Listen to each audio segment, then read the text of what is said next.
In this video, I'm going to discuss about producer and consumer. So, producer and consumer, or dispatcher and performer, it's actually an old pattern. UiPath names this as dispatcher and performer. However, it's the same notion. So, producer and consumer is way before UiPath has appeared. And what's so special to this is that a business process is split in two parts, which is named producer and consumer. And in the middle, there is a messaging service.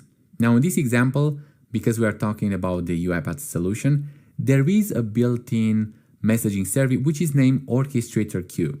Now, there is necessary needed to link the UiPath robot with the orchestrator? Definitely no. So UiPath is just a communication method, but this pattern can be easily applied to other things. So what are the advantages for using this approach? Well, first, implementation. These processes that can be implemented differently. And when I hear, say, I'm more related to the infrastructure settings, for instance, the producer can be attended and the consumer can be unattended. And actually, this is the typical scenario that you're going to face, because producer is sending the messages to the messaging services, and then the consumer, it grabs messaging from there. And that can easily be done in an unattended robot. Now, another advantage is the scalability, because it scales as it needed. Now, in this example, I have just two producer and consumer, but actually there's no link between how many producer and how many consumers. Of course, there's no advantages if you have just one producer and one consumer, because basically you have a linear process with the complexity added in the middle, like the messaging service. But however, if you're going to design a process like this, it's more easy to scale in the future. Now, another example is the maintainability, because one team can work to the producer and the other one can work with the producer. Now, this can work simultaneously as long between them there is a contract. Now, the contract, I'm referring to the messages which are exchanged. Basically, the producer is sending one message with a certain format or a certain values, and the consumer is expecting to receive from the other one.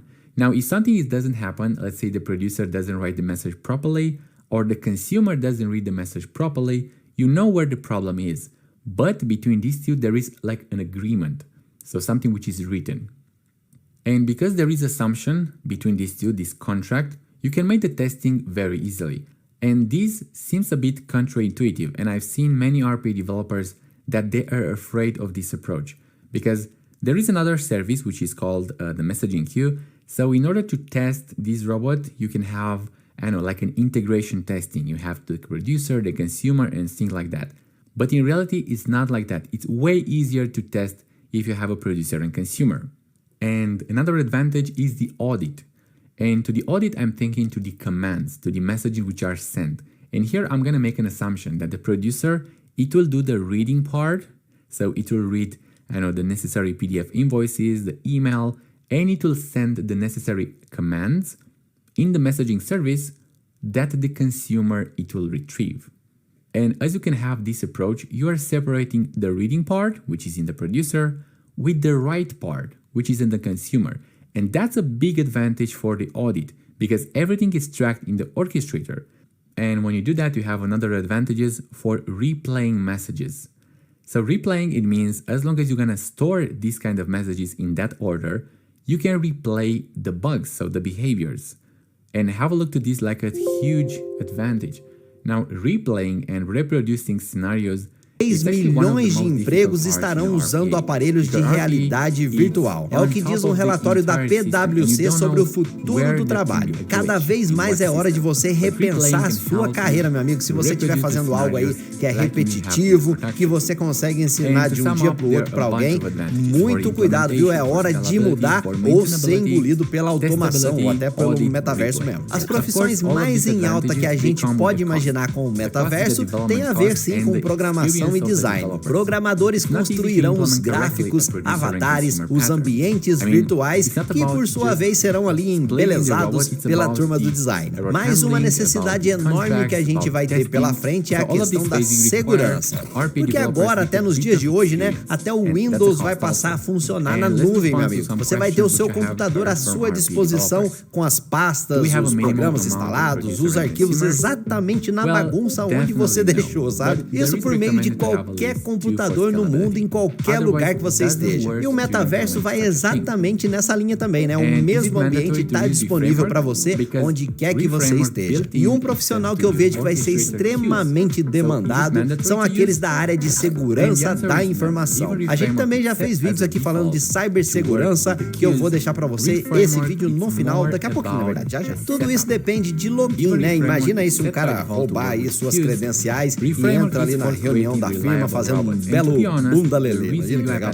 A gente também precisa de engenheiros de hardware para construir as interfaces homem-máquina, sabe? São os dispositivos que nos conectam ao metaverso. E aí os meus colegas de engenharia da computação vão se dar muito bem. Mas aí você pode pensar, mas Dinheirudo, eu tenho que ser da área de tecnologia, senão eu tô ferrado com esse lance aí de metaverso? Calma que você não precisa virar um nerd não, meu amigo. Não precisa ver, aqui é nerd, que a gente fala aqui. Não precisa virar nerd não. Se por um lado as máquinas são muito melhores do que nós para fazer tarefas repetitivas, enfadonhas, o ser humano provavelmente nunca vai ser tão bem atendido e cuidado quanto por outro ser humano. And actually it's more easy to use the framework with the producer and consumer pattern.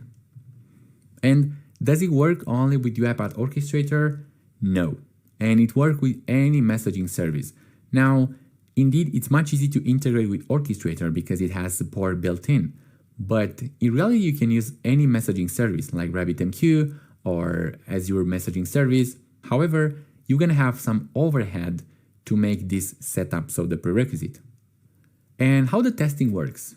Well, easier because you can decouple the system and you can mock the messages received. Do you remember what I said about the contracts? Well, the contracts is just an agreement and it's a statement that both of the processes they start to be developed.